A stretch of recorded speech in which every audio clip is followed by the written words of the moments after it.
All right, so the average worker, repeating now, has lost roughly $3,400 worth of annual income since President Biden took office. Congressman Mike Garcia, Republican from California, yet there are Republicans in California, it's extraordinary, but Congressman joins us right now. I know you're moving to cap spending. That's your idea for ending inflation. How's that going to work, Congressman? Because, you know, the Democrats are not going to let you cap spending. No, absolutely not. Look, first of all, welcome back to 1978. It's uncanny, the remarkable parallels that we see today versus what we saw in 1978. We have record high debt, record high inflation. We've got Americans stranded overseas still, and we've got two invertebrate presidents in both those time frames occupying the Oval Office. Look, we've got to curb spending. It's not a coincidence how we got here. This is just physics with dollar signs.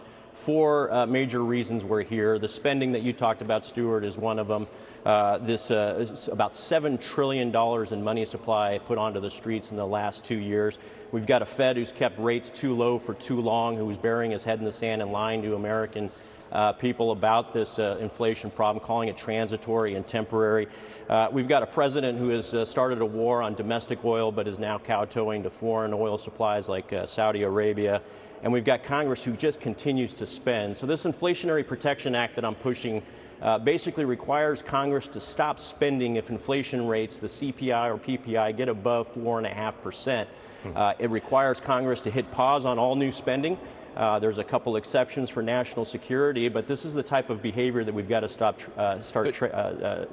changing right away. You do that. If you stop that extra spending on childcare, for example, or forgiving student loans, if you stop that, you're going to be seen as mean-spirited, and they come right after you. That's right, and they've weaponized American taxpayer dollars. They're now using American taxpayer dollars as a blank check to get reelected, to offset their lack of popularity on the policies and the results of those policies. They're now trying to buy American favor back, and it's driving us into the dirt economically, and the American people are feeling it. The middle class, the younger generations, there's no way they can survive with 9–10% inflation, with real wages going down the way they are, and the cost of living, especially in states like California, where it's just absolutely oppressive. But Californians don't see it that way. I mean, Californians don't see it that way, do they? It's changing, right? We're seeing the pendulum start to come back. People's eyes are starting to open up to the results.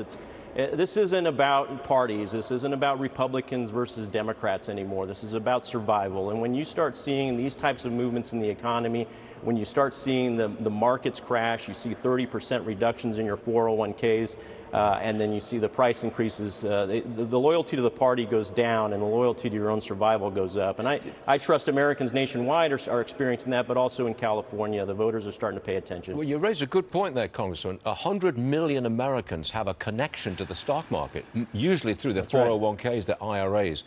And most of them are down a quarter to a third on their pension money. Surely there are political angles to that.